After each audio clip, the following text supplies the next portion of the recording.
Bismillahirrahmanirrahim.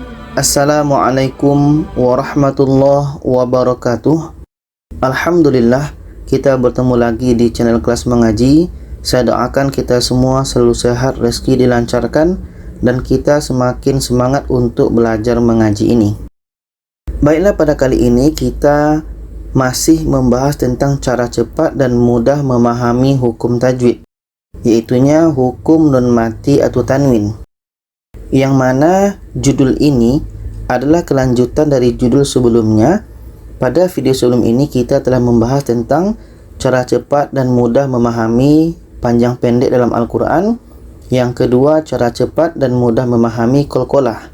Dan yang ketiga ini, cara cepat dan mudah memahami hukum nun mati atau tanwin, atau lebih mudah kita ingatnya, bagaimana cara cepat dan mudah memahami dengung yang ada di dalam Al-Quran. Dengung atau tidak dengung yang ada di dalam Al-Quran. Jadi, untuk memahami hukum nun mati atau tanwin ini ada cara cepat dan mudahnya. Tapi tergantung kepada kita cara mana yang kita sukai. Jadi, ada sebetulnya beberapa cara untuk kita mudah faham hukum nun mati atau tanwin ini. Ada beberapa cara. Pada video ini saya akan berikan semua cara untuk cepat dan mudah memahami hukum nun mati atau tanwin. Karena setiap kita tidak sama. Ada yang ingin cepat, ada yang ingin cara begini, ada yang ingin simbol saja. Oke. Jadi semua cara itu saya akan jelaskan pada video. Tapi pada video ini saya hanya menjelaskan dua cara saja. Cara yang lain saya akan bahas pada video yang akan datang. Oke, kita teruskan. Hukum nun mati atau tanwin, atau dengung atau tidak dengung di dalam Al-Quran. Bagaimana cara cepat dan mudah memahaminya? Ini cara pertama. Cara yang pertama yaitunya dengan kita hafal semua. Kita hafal semua izhar halqi, hurufnya 6, alif, ha, kha, ain, ghin. Iqlab 1 yaitu ba. Ikhfa hakiki ada 15. Idgham bi gunnah ada 4. Idgham bila gunnah 2. Izhar wajib untuk 4 kalimah ini. Jadi bagi kita yang mampu untuk menghafal semua ini, bisa kita hafal seperti ini. Kita hafal ini saja bagi yang mampu.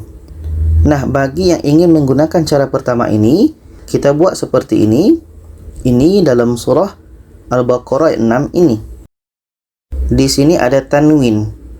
Tanwin ini bertemu dengan a. Oke, tanwin bertemu dengan a. Jadi kita lihat, kalau kita hafal a ini adalah huruf izhar, izhar halqi. Jadi ini hukumnya adalah izhar halqi. Tanwin bertemu a, izhar halqi, tidak dengung. Di sini saya jelaskan tidak dengung. Di sini dengung, dengung. Di sini dengung, di sini tidak dengung. Oke. Ada saya buat petunjuknya di sini, termasuk dengan pengertiannya, ada jelas, tukar. Jadi untuk sawaun alaihim ini, tanwin bertemu a, izhar halqi, tidak dengung. Kita baca sawaun alaihim. Nah, ini izhar halqi, tanwin bertemu a. Yang kedua ini dalam surah Al-Baqarah 10 ini. Ini adalah tanwin. Baris depan dengan mim kecil ini adalah tanwin depan. Tanwin ini bertemu dengan ba. Kalau kita hafal, ba ini adalah huruf iqlab. Oke, itu bagi kita yang mudah hafal. Tanwin bertemu ba. Jadi ini dengung karena hukumnya iqlab. Dengung ya. Dan tukar. Apa yang kita tukar? Bunyi tanwin ini kita ubah kepada mim. Kita baca alimum bima, alimum bima. Ini untuk contoh iqlab. Seterusnya ini dalam surah Al-Baqarah ayat 6. Di sini ada nun mati. ada nun mati bertemu dha. Kalau kita hafal, oh dha ini rupanya huruf ikhfa hakiki. Oke, ini kalau kita hafal ya. Kalau kita hafal. Jadi nun mati bertemu dha ikhfa hakiki dibaca dengan samar dan dengung. Oke, kita baca a'adzartahum a'adzartahum. Oke, jadi nun mati bertemu za itu hukumnya ikhfa hakiki. Kita baca dengung. Seterusnya ini contoh seterusnya dalam surah Al-Baqarah 8 ini. Di sini ada nun mati bertemu dengan ya. Kalau kita hafal bermakna ya ini huruf idgham bi gunnah. Oke, huruf idgham bi gunnah. Jadi di sini masuk dan dengung. Masuk itu maksudnya kita masukkan bunyi nun kepada ya. Kita masukkan bunyi nun kepada ya dan dibaca dengan dengung. Kita baca may yaqulu. Ini idgham bi gunnah hukumnya. Seterusnya ini dalam surah Al-Baqarah 12 ini. Ini nun mati bertemu dengan la. Nun mati bertemu dengan la. Jadi la ini adalah huruf idgham bila gunnah. Jadi kita baca secara masuk dan tidak dengung. Masuk itu maksudnya bunyi nun kita masukkan ke la.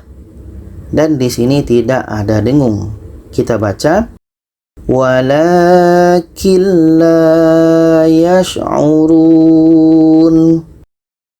Walakin la yash'urun. Contoh seterusnya ini dalam surah Al-Baqarah 85 ini. Dunia. Nah, dunia ini masuk dalam ini izhar wajib. Jadi izhar ini adalah tadi jelas ya. Ini sama izhar wajib, izhar halki. Izhar wajib itu sama di sini jelas dan tidak dengung. Jadi di sini kita baca jelas saja. Fil hayatid dunya.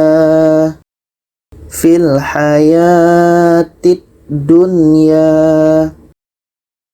Nah, ini cara yang pertama bagi kita yang menghafal semuanya. Kita hafal izhar halki, iqlab, ikhfa hakiki, idgham bila gunnah. Kita hafal hurufnya semua. Bagi kita yang susah dengan cara yang pertama, saya akan berikan dengan cara yang kedua, cara yang sangat mudah ini.